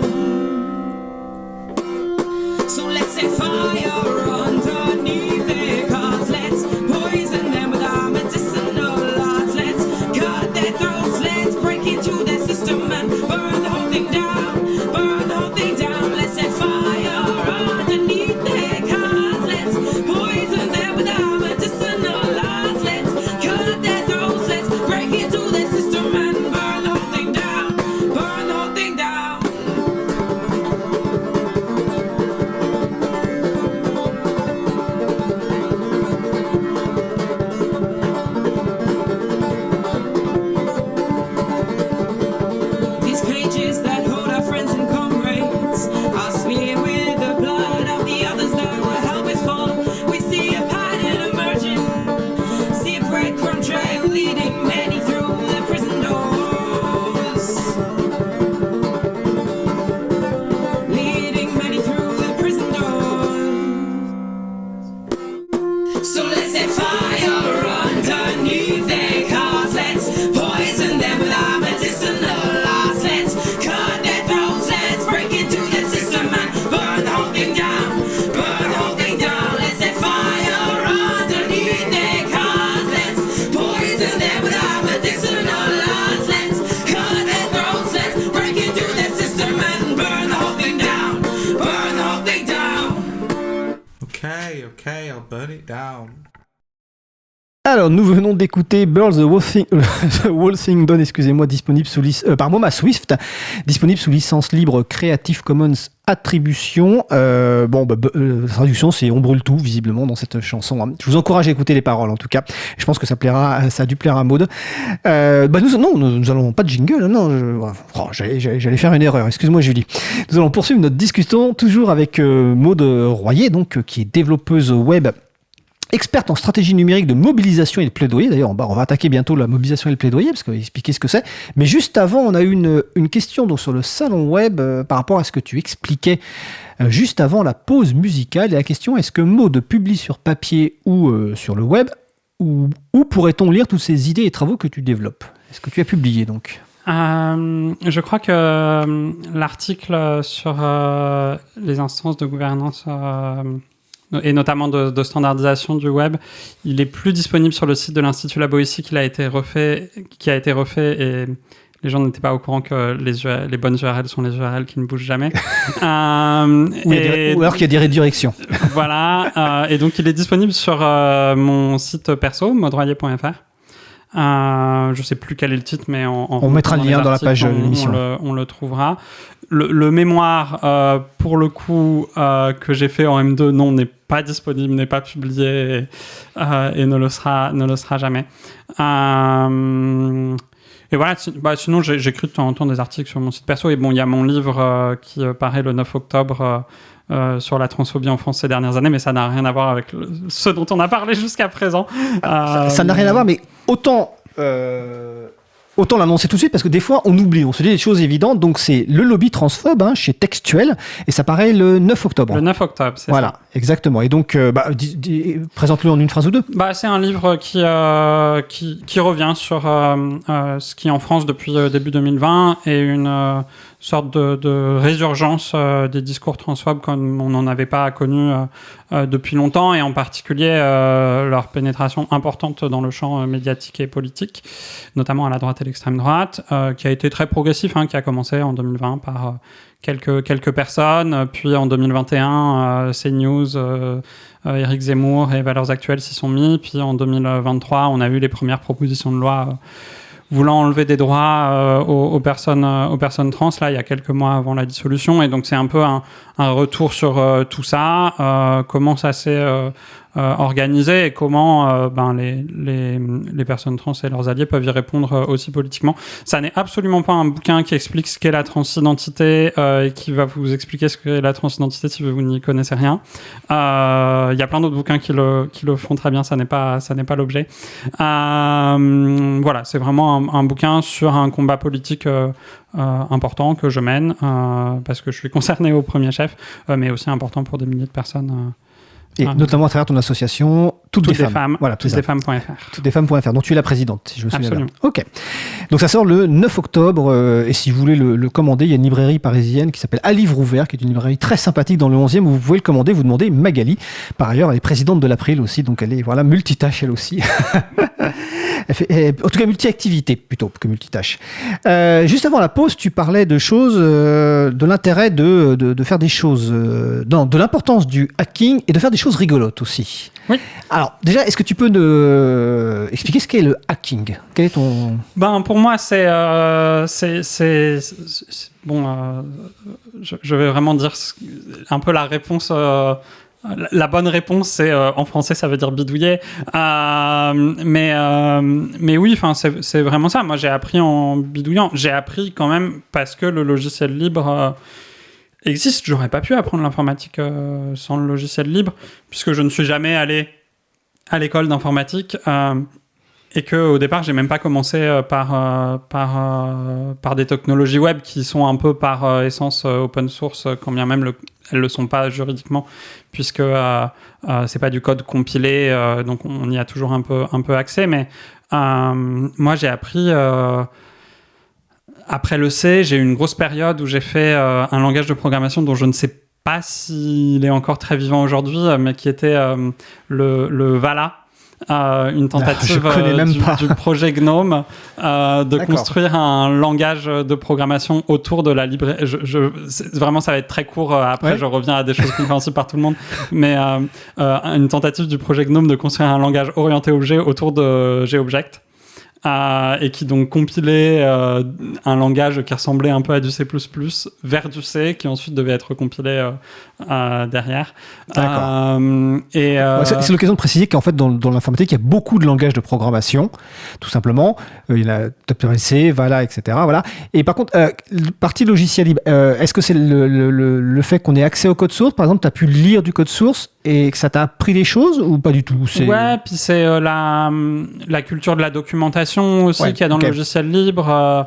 J'ai passé ma vie à lire de la documentation. Enfin, du coup, quand j'ai appris le Vala, c'était pour programmer mon propre player audio parce que j'étais pas contente de celui qu'il y avait dans Ubuntu par défaut à l'époque et même de aucun qui existait sous GNOME. Évidemment, j'ai jamais réussi à terminer ce projet seul, mais en fait, j'ai beaucoup appris l'informatique en me lançant dans des projets que je n'ai jamais pu achever parce qu'ils étaient beaucoup plus titanesques que je n'en avais l'impression, mais parce que c'était facile d'au moins essayer. Exactement. Et c'est ça le hacking pour moi, c'est qu'il n'y a aucune barrière à l'entrée en tout cas, et donc du coup on peut essayer quoi. Et puis on se plante, mais on apprend comme ça. Ça coûte rien, le code source est à disposition, ça prend 2 secondes à télécharger. Et vu ta génération, tu as une génération où il y avait aussi beaucoup de ressources, de forums, etc., par rapport plutôt à la mienne et celle de Vincent, on va dire. Tu les as utilisés, ces ressources, ces forums, pour par exemple poser des questions ou Alors, pas du tout? Avec le recul, j'ai étonnamment peu passé de temps sur des channels IRC, j'ai peu rejoint des communautés en ligne où il y avait de l'échange par rapport à ce que j'aurais pu faire et même ce qu'il aurait été probablement utile pour moi de faire pour me renseigner. J'ai beaucoup lu en fait, mais j'ai peu contribué à autre chose que du code. Finalement, j'ai eu une période et c'est un peu absurde parce que j'ai vraiment pour le coup donné du savoir à une entreprise privée qui l'exploite commercialement, mais j'ai eu une période où je contribuais beaucoup sur Stack Overflow, qui fait qu'aujourd'hui, donc qui est un site de questions-réponses d'informatique. Et j'ai répondu un peu à quelques grandes questions qui n'étaient pas présentes sur Stack Overflow, du type est-ce qu'il peut y avoir des race conditions dans un programme à un seul thread, et qui est encore en fait du coup une réponse consultée quotidiennement par des dizaines de gens chaque jour, et qui fait que sur Stack Overflow j'ai un compte avec énormément de points de réputation, comme ils appellent ça, parce que j'ai contribué à un peu 2-3 questions très importantes comme ça. D'accord. Mais oui, ça a été tout ce que j'ai fait comme participation à des communautés de développeurs. Ok. Alors le temps il passe très vite à la radio. On va revenir sur la mobilisation du plaidoyer et notamment ton implication dans la France Insoumise, dans la partie numérique. Donc on a bien compris tes motivations à rejoindre ce mouvement, mais concrètement qu'est-ce que tu as fait et qu'est-ce que c'est que le plaidoyer? Parce que peut-être que les gens connaissent d'autres mots, mais le plaidoyer, est-ce que tu peux nous le représenter? Ouais, deux choses. C'est deux choses différentes. Le plaidoyer, c'est plutôt ce que je fais maintenant que ce que j'ai fait à la France Insoumise. Mais j'ai beaucoup appris à la France Insoumise aussi pour faire ce que je fais maintenant. À la France Insoumise, j'ai fait beaucoup de choses. Bon, déjà, évidemment, j'ai géré l'infra, j'ai géré l'hébergement des gros sites, lafranceinsoumise.fr, JLM2017.fr, puis Mélenchon2022.fr, avec toujours ce plaisir qu'il y a, je trouve, c'est un de mes défis technologiques préférés, c'est de gérer les énormes trafics qu'on a sur ce type de site internet au moment du 20h où Jean-Luc Mélenchon annonce sa candidature à l'élection présidentielle. Ou quand il sort une phrase et qu'il y a un pic tout d'un coup. C'est pas aussi rapide qu'un 20h. Ah bon Vraiment, rien ne bat le pic du 20h de TF1 ou de France 2 encore aujourd'hui. Ouais. Parce que la phrase, il faut le temps qu'elle soit relayée par un journal, etc. C'est beaucoup plus étalé dans le temps, même si au final, sur une journée, ça peut faire le même trafic qu'un pic de 1 minute 30 qu'on a à un moment après qu'une URL ait été dit à la télé, quoi. Donc, ouais, j'ai bossé là-dessus. Puis ensuite, j'ai bossé sur les outils de mobilisation et je pense que ça, c'est des choses qui existaient pas trop à l'époque. Je pense quand j'ai commencé le projet Mobilisons, qui est un projet de Framasoft pour développer justement un peu une plateforme comme ça où les militants peuvent poster leurs événements, s'organiser, etc. N'existait pas en 2017. Ou c'était balbutiant peut-être. Ouais, voilà, mais en tout cas en 2016 quand j'ai commencé, parce que la campagne de 2017 a commencé avant 2017, il y avait vraiment pas grand-chose. Même moi, tu es parti d'outils qui existaient déjà pour les agréger quelque part, ou vous avez carrément fait aussi du développement pour ces outils? Alors, à l'époque, par manque total de ressources par rapport à ce qu'on voulait faire, et aussi parce que je n'avais pas, entre guillemets, la position dans la France Insoumise pour imposer un peu ce que je voulais, on est même parti sur un SaaS au début de la campagne. Donc c'est un service hébergé ailleurs. Service hébergé ailleurs, dont on n'avait absolument pas accès aux sources. C'était Notion? Non, c'était Nation Builder. Ah oui, Nation Builder. Okay, donc un truc américain en plus. Et progressivement, en fait, on a remplacé une à une les briques de ce truc par du logiciel libre qu'on avait écrit nous-mêmes. Est-ce que vous rappelez peut-être combien, dans l'équipe, vous étiez combien en fait à travailler? En fait, pendant la campagne de 2017, on était seul 2-3 quoi. Voilà, il faut aussi relativiser parce que les gens s'imaginent peut-être que dans les parties il y a des gros stagiaires qui étaient là. 3 personnes. C'était pas fou quoi. Mais aussi parce que historiquement, il y a très peu de moyens qui sont mis dans les campagnes, dans l'informatique, dans les campagnes présidentielle française, comparativement contrairement aux États-Unis. Oui, mais après il y a aussi beaucoup moins de sous qui sont mis dans les campagnes tout court. Aux États-Unis, la primaire de Bernie Sanders, c'est 1 euro par vote récolté. C'est-à-dire pour ça, $1. D'accord, $1, oui. C'est phénoménal, quoi. Donc vous avez fait avec les moyens du bord. Donc on a fait avec les moyens du bord, on a progressivement remplacé, et je pense qu'en octobre, après la campagne, on avait complètement viré Nation Builder et on tournait entièrement sous logiciel libre. Octobre 2017 ou 2022 ? Octobre 2017. D'accord, ok. Et avec un truc sous Django qu'on avait entièrement développé, donc Django qui est un cadre de développement libre et très bien foutu, je trouve. En fait, je pense qu'à la radio, il faudrait qu'on prévoie les traductions de tous les termes, et qu'on donne parce que même nous, des fois, on réfléchit avant de trouver la version française. Et donc c'était 2017. Ouais, ça c'était 2017. On a fait pas mal d'outils de gestion interne ensuite. Et puis en 2022, on a commencé. Là, l'équipe a grossi beaucoup. On a recruté une designeuse, on a recruté d'autres devs, etc. Et là, on a commencé en fait à développer une application qui ressemblait beaucoup plus à un réseau social et qui est devenue actionpopulaire.fr, avec cette idée d'avoir vraiment une plateforme dédiée à l'action qui soit identifiée comme un objet séparé du site lafranceinsoumise.fr, où il y avait les news, où il y avait les vidéos, des discours, etc. Et alors qu'auparavant, c'était une sous-section du site qu'on essayait justement, au contraire, d'être visuellement la plus intégrée possible au site où il y avait les actus. C'est aussi peut-être, tu supposes, pour élargir au-delà de la France Insoumise. Oui, c'était pour élargir. Notamment, en fait, il y avait ce truc où la campagne présidentielle, c'est toujours un moment d'élargissement. Et en même temps, cette plateforme, elle devait aussi faire... les régionales en 2021, donc il fallait un truc effectivement qui soit pas trop siglé France Insoumise pour que les gens qui voulaient faire la campagne présidentielle puissent s'y rendre sans forcément adhérer à la France Insoumise et juste en soutenant la candidature de Jean-Luc Mélenchon. Et ce truc a très bien marché. Je suis vraiment très fier de ce qu'on a construit. Il y a des tas de gens de partout dans le monde qui nous ont contactés pour en discuter avec nous. Enfin, vraiment. D'accord. Alors c'est marrant parce que j'ai une remarque sur le salon web qui me dit il n'y a pas eu trop de pub autour de l'existence de ces sites. Ce qui me surprend parce que peut-être que je suis trop politisé pour les. Action je les ai vus, populaire, mais c'est un outil à destination des militants. Avant toute chose, oui, c'est ça, d'accord. C'est pas des outils à destination du grand public, c'est ça. Voilà, d'accord, c'est, ok. c'est un outil à destination des gens qui ont déjà mis leur adresse email sur mélenchon2022.fr, qui ont cliqué sur Je veux agir, et on les renvoie vers l'appli qui sert à ça. C'est pas un outil de propagande, c'est vraiment un outil d'auto-organisation. Donc la remarque est juste en fait par rapport des gens. Ouais. Alors il y a eu de la couverture par la presse spécialisée un petit peu, mais effectivement. On en a parlé comme troisième point dans une conférence de presse. C'est un outil majeur de la campagne présidentielle de Jean-Luc Mélenchon en 2022. En tout cas, personne ne peut l'ignorer pour les gens qui ont participé à cette campagne.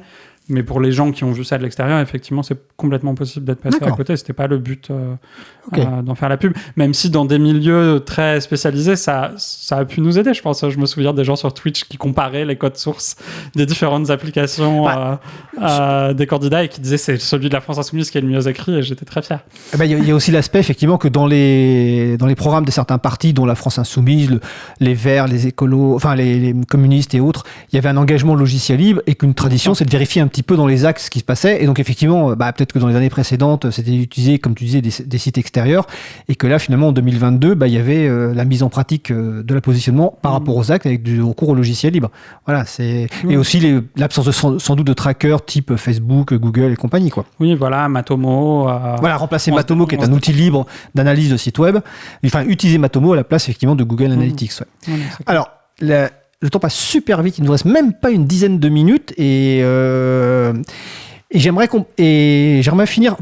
Après, j'ai deux questions traditionnelles, mais surtout, sur ton site web, tu as indiqué. Donc là, on a bien compris ton engagement dans la France Insoumise 2017-2022. Et sur ton site web, tu as marqué qu'est-ce que je fais. Il y a un onglet qu'est-ce que je fais. C'est marqué depuis le printemps 2022, je partage mon esprit et mon temps entre mes deux intérêts. Donc d'un côté, l'activité de ma société, et de l'autre, je consacre mon temps libre à militer dans des associations et collectifs sur des projets qui me semblent importants, dont tu as parlé tout à l'heure. Donc, qu'est-ce qui a motivé finalement en 2022 ce choix de créer je ne sais pas si c'était indépendante ou autre, de créer une société et finalement d'y consacrer entre guillemets que 50% de ton temps, si je comprends bien. 50% à peu près. Ça dépend des moments. Ça dépend des moments. C'est pas, je suis pas sur un partage strict. Déjà le fait que j'ai la chance quand même d'être dans un secteur du marché du travail où on gagne pas trop mal sa vie. Et en même temps, moi j'aime bien bidouiller, j'aime bien faire des projets perso. J'ai toujours un petit projet personnel de trucs que je développe, une petite application mais c'est pas non plus mon grand kiff de faire de l'informatique pour gagner ma vie. Ça m'allait bien à la France Insoumise parce que c'était militant en même temps, etc. Mais de toute façon, si j'ai pas beaucoup de temps pour militer à côté, qui est mon réel intérêt dans la vie et ce qui me fait me lever le matin, c'est compliqué. Et donc c'est aussi cette volonté, peut-être après tant d'années à la France Insoumise où c'était hyper intéressant et globalement j'étais très en accord avec tout ce que j'ai fait politiquement là-bas, la volonté d'avoir la liberté un peu de consacrer beaucoup de temps à des causes politiques et de faire un peu ce que je veux, notamment de prendre le temps d'écrire ce bouquin. Et cette liberté, je l'ai parce que je suis freelance dans un métier où ça paye bien. Et freelance avec que du logiciel libre. Tu poursuis sur cette... Oui, j'ai pas besoin en tout cas de travailler pour des gens qui font du logiciel propriétaire. Je suis même pas sûr que je gagnerais mieux ma vie. Donc non, vraiment, je travaille que avec des gens qui font du logiciel libre. Et je dirais même, je travaille avec des gens qui travaillent sur le logiciel libre. Je travaille notamment sur un logiciel qui s'appelle Hermine, qui est développé par le cabinet InnoCube en partenariat de Benjamin Jean, d'accord. Plein d'autres partenaires et qui permet qui automatise Hermine, une partie HER. HER, oui. Ah oui, je cherchais un mot anglais, moi, d'accord. HER, MINE. Oui, Tu vois ce que c'est? Oui, je vois ce que c'est maintenant. Oui. Tu peux expliquer en une phrase, automatise une partie de l'analyse juridique qu'il faut faire quand on inclut d'autres logiciels libres dans les logiciels qu'on D'accord. produit. Ok. Et c'est hyper intéressant et ça m'intéresse beaucoup de travailler là-dessus parce que je suis quand même un peu une nerd de la propriété intellectuelle. On a compris ça, effectivement. Ouais. D'accord. Ok. Ah, ça, c'est très cool. Ma dernière question, avant les deux questions traditionnelles des parcours libristes. Toujours sur ton site, tu as évoqué un moment la charge militante qui repose toujours sur les mêmes personnes. C'est un bout de phrase. Mais en tout cas, la question c'était, je me suis dit, mais dans ton implication militante, comment tu gères justement cette charge militante? Comment tu prends soin de toi? Comment ça se passe en fait?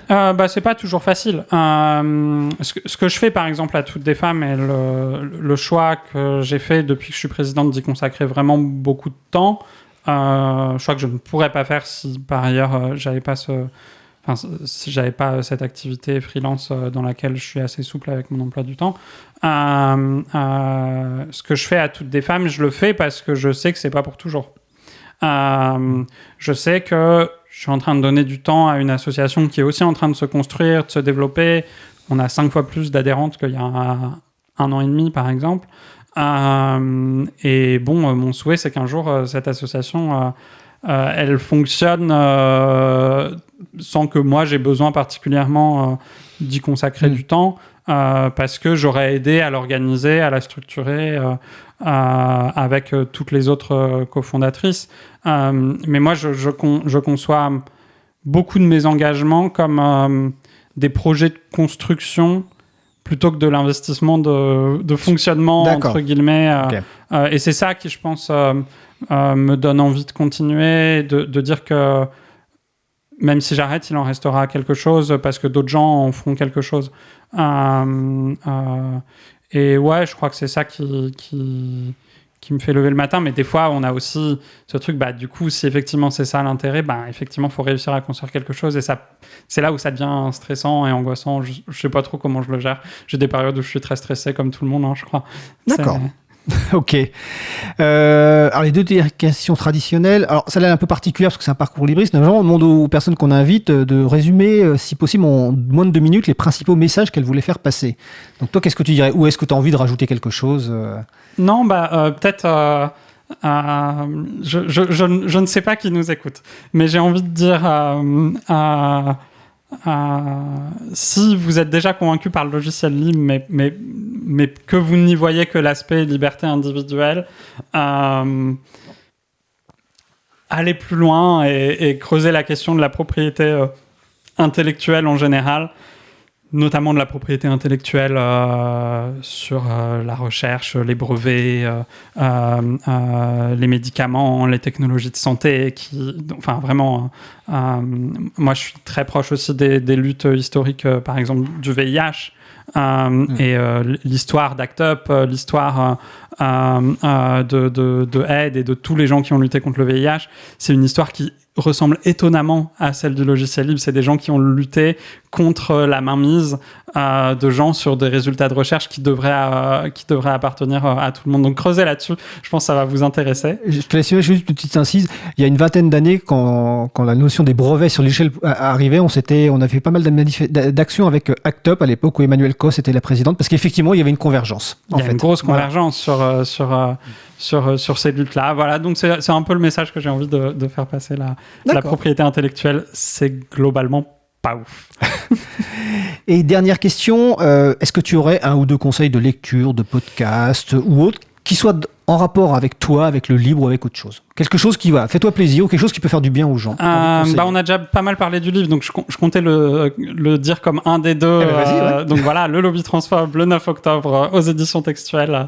Voilà. Et le deuxième, j'ai réfléchi et puis j'ai pas envie de conseiller un bouquin sur le logiciel libre qui sont souvent déjà conseillés, mais je crois que le bouquin qui a été le plus important, moi, dans ma trajectoire d'informaticienne, qui a fait que je fais ce métier aujourd'hui, que je me suis même passionné pour le noyau Linux et son histoire, etc.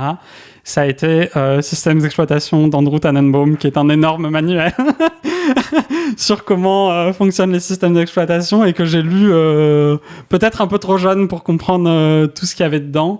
Mais en fait, à toute personne qui découvre l'informatique en bidouillant, comme moi je l'ai fait ado,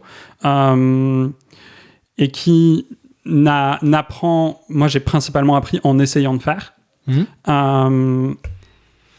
C'est aussi bien de prendre du recul et des fois de lire des gros pavés de théorie si vous en avez la force. Alors, je suis pas sûr que je vais peut-être commettre une erreur. C'était Minix le système que Andrew Minix, c'est le bouquin, c'est le système éducatif entre guillemets qu'a développé Andrew Tannenbaum et qui est un peu l'illustration de son livre.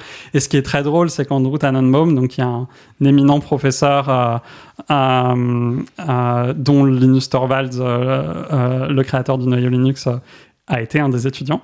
Quand Andrew Tannenbaum a vu les premières versions du noyau Linux, il a dit à Andrew Tannenbaum que ça marcherait jamais et que c'était une erreur les choix technologiques qu'il avait fait, parce que Andrew Tannenbaum était pour des choix technologiques complètement opposé à ce qu'a fait Linus dans le noyau Linux. Et dans ce bouquin, Systèmes d'exploitation, il reconnaît son erreur a posteriori d'avoir prêché trop tôt, entre guillemets, pour une certaine architecture qui était bien sur le papier, mais qui en pratique ne pouvait pas marcher aussi bien que celle du noyau Linux. Et c'est très intéressant, le débat historique entre les deux.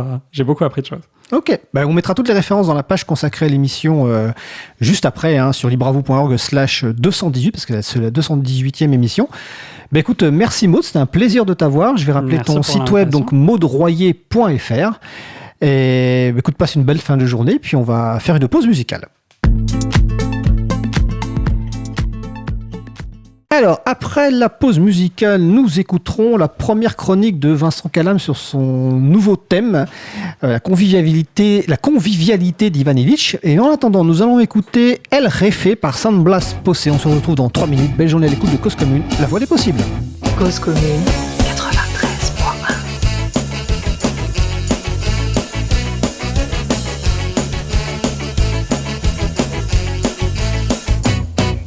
Que tire la piedra que no haya soñado con matar a su jefe con sus propias manos. Levanta la mano si has imaginado al cabrón de tu jefe lleno de gusanos.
película. Nous venons d'écouter El Ré fait par San Blas Posé, disponible sous licence libre Creative Commons partage dans les mêmes conditions. Retrouvez toutes les musiques diffusées au cours des émissions sur causecommune.fm et sur libreavou.org.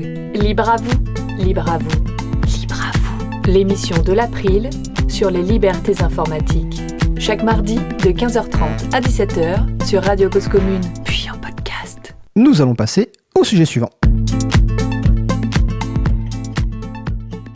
Vincent Calam, informaticien, libriste, bénévole à l'April, nous propose des chroniques lecture buissonnière, ou comment parler du libre par des chemins détournés en partageant la lecture d'ouvrages divers et variés. Et Vincent, cette saison de Libre à vous, tu entames un cycle sur le livre La convivialité d'Ivan Illich.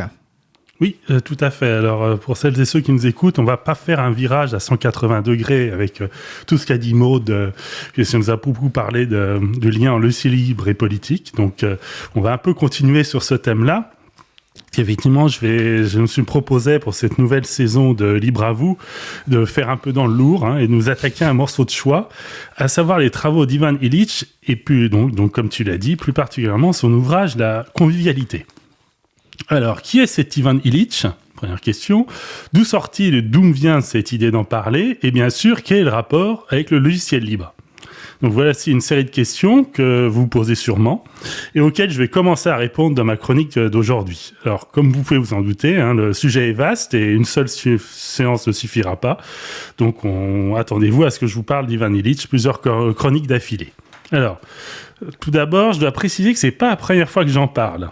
Si vous consultez le magnifique site de Libre à vous, donc www.libreavou.org, qui, rappelons-le, archive l'intégralité des émissions, vous pourrez retrouver ma chronique du 14 juin 2022 intitulée « Logiciel libre, outil convivial », chronique tenue lors de l'émission 147. Alors, je vais préciser, comme ce site est magnifiquement bien fait, que pour retrouver directement, il faut aller sur libreavou.org/147, le numéro de l'émission. Exactement. Alors, comme le titre de la chronique l'indiquait, j'y parlais déjà d'Ivan Illich et ce en quoi ses travaux trouvaient écho dans le mouvement du logiciel libre. Cependant, pour être honnête, ma connaissance d'Ivan Illich était très lacunaire. Elle se limitait en tout et pour tout à une citation de lui dans l'ouvrage de Barbara Nicoloso, Petit traité de sobriété énergétique, ouvrage au passage qui m'a servi de fil rouge pour une autre saison de chronique sur la sobriété énergétique que vous pouvez aussi retrouver sur le site de Libre à vous. Bon, j'arrête là pour l'intermède publicitaire. Voilà, si vous ne savez pas quoi écouter. Une seule citation, me direz-vous, c'est pas grand-chose. Mais c'est sans doute une des plus célèbres, car j'ai retrouvé cette citation par la suite à plusieurs endroits. Je vais vous la redonner aujourd'hui, car elle résume bien le propos. Elle est extraite de l'ouvrage La convivialité, paru en 1973. Donc voici la citation. « J'appelle société conviviale une société où l'outil moderne est au service de la personne intégrée à la collectivité et non au service d'un corps de spécialistes. Conviviale est la société où l'homme contrôle l'outil. » Voilà. Lorsque j'avais lu cette citation à l'époque, j'avais fait immédiatement le rapprochement avec le logiciel libre, car la question du contrôle de ce que font nos ordinateurs est centrale dans les logiciels libres. Les logiciels privateurs transforment nos ordinateurs en boîtes noires, dont il ne reste plus qu'à espérer qu'elles font bien ce qu'elles disent qu'elles font, ni plus ni moins. Je m'étais donc promis de revenir à Ivan Illich de manière plus approfondie, de ne pas me contenter d'une citation, mais de lire l'ouvrage en entier, histoire de vérifier que je n'avais pas trop sorti la phrase de son contexte et que je n'étais pas trop à côté de la plaque. Pour m'accompagner dans mes pérégrinations, je suis appuyé sur l'ouvrage « Introduction à Ivan Illich » de Thierry Pacaud aux éditions de La Découverte. Donc, Thierry Pacaud est philosophe de l'urbain, professeur d'université et a connu Ivan Illich. Je conseille vivement la lecture de cet ouvrage si vous aussi vous avez envie de vous plonger dans Ivan Illich. Vous y trouverez des éléments de biographie, le contexte de rédaction de ses œuvres, leur réception à l'époque, leur prospérité, ainsi que l'évolution de la pensée d'Ivan Illich. Alors, le temps est court, donc je ne vais pas entrer aujourd'hui dans le vif du sujet. Ce sera pour les prochaines. Je vous propose de terminer par quelques éléments de biographie pour cerner qui était le personnage Ivan Illich. Alors, donc, il naît à Vienne le 4 septembre 1926. Son père était croate catholique, sa mère luthérienne d'origine juive. C'est un peu un pur produit de la société cosmopolite héritée de l'Empire austro-hongrois, avant que la barbarie nazie plonge la Mitteleuropa dans l'obscurité. Il était polyglotte, il parlait allemand, le serbo-croate, l'italien, le français, l'anglais, et plus tard l'espagnol, le portugais, le tagalog qui est la langue des Philippines, et l'hindi. Excusez du peu. Bon, il n'a pas réussi le chinois. Après des études de chimie et de philosophie, de théologie et d'histoire, il entre dans la prêtrise à 25 ans. Et au lieu d'une carrière vaticane qui s'annonçait brillante, il part aux États-Unis, il devient prêtre d'une paroisse d'immigrés portoricains. Très vite, sa critique de l'Église en tant qu'institution va lui attirer les foudres de sa hiérarchie et il enfonce le clou en animant dans les années 60 un centre de formation de missionnaires et volontaires états-uniens à destination de l'Amérique latine où il dénonçait le modèle de développement imposé par les pays industrialisés. Les années 70 sont sa période la plus médiatique où il publie ce qu'il a appelé par la suite des pamphlets comme La Convivialité en 1973. À 50 ans, il quitte les projecteurs, devient professeur dans plusieurs universités et se consacre avec un groupe de fidèles à explorer de nouveaux sujets.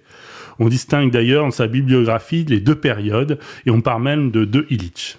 Il meurt en 2002, cohérent avec ses idées, puisque très critique vis-à-vis de l'institution hôpital, il avait refusé de se faire soigner de sa tumeur qui rongeait sa mâchoire. Voilà, ça, c'est une petite biographie rapide qui rappelle aussi combien le personnage était atypique. Donc maintenant, il va nous rester plus qu'à plonger dans ses thèses, mais ça, nous le ferons dans la prochaine chronique. Bah écoute, merci Vincent, donc tu vas nous faire effectivement toute l'année 2024-2025 là-dessus. Bah, je vais essayer de tenir. Tu vas essayer de tenir, ok. Donc sur la convivialité d'Ivan Illich, donc c'est la chronique, la première en tout cas, lecture buissonnière de cette nouvelle saison de Libre à vous. Écoute, merci Vincent. Nous approchons de la fin de l'émission, nous allons terminer par quelques annonces.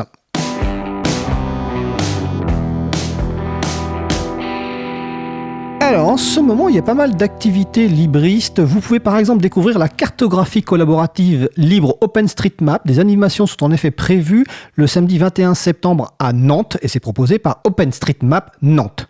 Vous pouvez également découvrir la base de données libre de produits alimentaires créée par toutes et tous pour toutes et tous. C'est la journée Open Food Facts du samedi 21 septembre au dimanche 22 septembre et ça se passe à Paris. Côté communauté scientifique, la conférence PIDATA. Donc cet événement réunira la communauté du logiciel libre pour le calcul scientifique et les data science. Donc par exemple le logiciel libre Jupyter dont nous avons déjà parlé dans Libre à vous. Ça se passera du mercredi 25 septembre au jeudi 26 septembre à la Cité des Sciences et de l'Industrie. Le magnifique site de Libre à vous est fait avec un logiciel libre de publication de contenu qui s'appelle Spip, mais il y en a d'autres. Et nos camarades de WordPress, donc un logiciel libre de publication de contenu sur Internet, organisent un camp en Bretagne vendredi 27 septembre à Rennes, avec notamment des stands, dont celui de l'April. Et vous aurez le plaisir, si vous êtes sur place, de rencontrer ma collègue Isabelle Vanni, que vous entendez régulièrement au micro de cette émission. Côté radio Cause Commune, je vous rappelle que la radio vous propose un rendez-vous convivial chaque premier vendredi du mois, donc à partir de 19h30 dans les locaux à Paris, au 22 rue Bernard Dimet dans le 18e arrondissement. Donc l'occasion de rencontrer le studio, de rencontrer les personnes qui font vivre la radio. Il y a un buffet participatif à la clé. Donc la prochaine rencontre aura lieu vendredi 4 octobre. J'y serai présent. Et à partir de 20h, il y aura une émission en direct spéciale Fête des possibles, parce qu'en ce moment, c'est la Fête des possibles. Donc si vous souhaitez présenter une initiative pour construire une société plus durable, humaine et solidaire et que vous voulez en parler quelques minutes derrière le micro, venez vendredi 4 octobre au studio de la radio. Si possible, pour vous faciliter l'organisation, inscrivez-vous sur le site de Cause Commune. Donc tous les détails de ces événements, vous pouvez les retrouver sur agendadulibre.org et d'autres événements évidemment en lien avec les logiciels libres et la culture libre près de chez vous. Donc notre émission se termine. Je remercie les personnes qui ont participé à l'émission du jour. Maud Royer, G en rediffusion, Vincent Calam aux manettes de la régie aujourd'hui, Julie Chomard. Merci également aux personnes qui s'occupent de la post-production des podcasts. Samuel Aubert, Élodie Daniel-Girondon, Languin, Julien Haussmann, bénévole à l'April, et Olivier Grieco, le directeur d'antenne de la radio. Vous retrouverez sur le site web libreavou.org toutes les références utiles, ainsi que sur le site de la radio causecommune.fm. N'hésitez pas à nous faire des retours pour indiquer ce qui vous a plu, mais aussi des points d'amélioration. Vous pouvez nous poser toutes questions. Si vous écoutez ce message, c'est parce que vous êtes resté jusqu'à la fin de cette émission. Pour cela, merci à vous. Et d'ailleurs, aujourd'hui, on voulait particulièrement remercier XNX, qui nous a laissé un commentaire de félicitations sur le site de la radio concernant les personnes qui sont intervenues dans l'émission 124 consacrée aux actions logicielles libres de la ville de Malakoff. Donc n'hésitez pas à faire de même et nous laisser un commentaire sur la page consacrée à l'émission du jour sur libreavou.org/218, car c'est tout simplement la 218e émission Libre à vous. Nous vous remercions d'avoir écouté l'émission. Si vous aimez cette émission, n'hésitez pas à en parler le plus possible autour de vous et faites connaître également la radio Cause Commune, la voix des possibles. possible. D'ailleurs, j'en profite vu que j'ai un petit peu de temps pour annoncer que cette nouvelle saison de Libre à vous voit l'arrivée de nouvelles émissions sur Cause Commune. Alors, Julie, je ne t'ai pas prévenu, mais il va falloir que tu te prépares dans 30 secondes. Je suis désolé. Donc, première émission qui arrive sur Cause Commune, c'est Du poil sous les bras. Proposé chaque mercredi à 21h par la Petite Blanc. Entretien avec une personnalité qui, grâce à ses apports théoriques ou pratiques, nous invite à mieux comprendre les systèmes de domination et agir pour plus d'égalité, d'éthique et d'équité, et d'éthique. Donc, Du poil sous les bras, c'est d'abord un podcast que la radio a plaisir à diffuser. Et la Petite Blanc a d'ailleurs été interviewée récemment sur la radio, donc vous pouvez déjà retrouver l'interview de la Petite Blanc sur causecommune.fm. On reste un petit peu dans les thématiques d'ailleurs d'aujourd'hui. Deuxième émission qui arrive, et là c'est un peu de l'auto-promo. C'est Chemin de Traverse, chaque mercredi en direct à 22h, donc après Du poil sous les bras. Une émission dans laquelle Julie, Élise, que vous connaissez aussi, Mehdi, qui est mon voisin, et moi-même, nous espérons vous proposer de belles rencontres et mettre en avant des parcours personnels et professionnels, des passions, des engagements. Pour la première, nous avons eu le plaisir de recevoir Nathalie Achard, qui est médiatrice et facilitatrice. Elle organise notamment des formations à la non-violence au sein d'associations. Donc Nathalie Achard a parlé un peu de son parcours, comme aujourd'hui Maud l'a fait, et surtout des liens entre privilèges et oppression. Donc le podcast est en ligne sur causecommune.fm. Et donc je profite de la présence de Julie, car demain soir à 22h, mercredi 18 septembre, nous allons inverser nos rôles. Je serai en régie, tu seras à l'animation et tu vas recevoir Virginie Bonnefond. Alors explique-nous en 30 secondes qui est Virginie Bonnefond. Alors je suis désolé, je ne t'ai pas prévenu. Donc demain soir sur Chemin de Traverse, j'animerai l'émission à 22h avec comme invitée Virginie Bonnefond. Alors Virginie Bonnefond est une personne qui a un parcours atypique et qui aime aider les autres. Et on va voir comment elle arrive à aider les autres par ce qu'elle est et par ce qu'elle fait. Et alors notamment, ces deux gros sujets à elle, c'est la photographie et les arts. Et c'est le sport. Donc à travers ces deux sujets, ces deux thèmes de sa vie, comment elle arrive à aider les autres et comment elle a eu un parcours incroyable. D'accord, alors on peut citer là-dedans qu'elle a participé au projet Les 42, faire courir le marathon d'Athènes à 20 jeunes en difficulté. Et côté photographie, elle est co-autrice du livre De l'espoir à la vie, l'histoire d'une promesse médicale qui raconte l'épopée de la première naissance française après une greffe d'utérus. Donc ça va être magnifique, et donc demain soir tu seras à l'animation. Et le 25, tu animeras toujours et tu recevras Geoffrey Dan, designer graphique. Et Geoffrey utilise notamment le design pour œuvrer sur des sujets politiques, sociaux, environnementaux pour différentes entités militantes. J'ai l'impression que ça me ressemble à quelqu'un qu'on a eu tout à l'heure au micro. Côté Libre à vous, écoutez, la prochaine émission en direct aura lieu mardi 24 septembre à 15h30. Elle sera animée normalement par ma collègue Isabella Vanni. Nous ne savons pas encore quel est le sujet principal, ce n'est pas encore fixé. Nous vous souhaitons de passer une belle fin de journée. On se retrouve en direct mardi 24 septembre et d'ici là, portez-vous bien.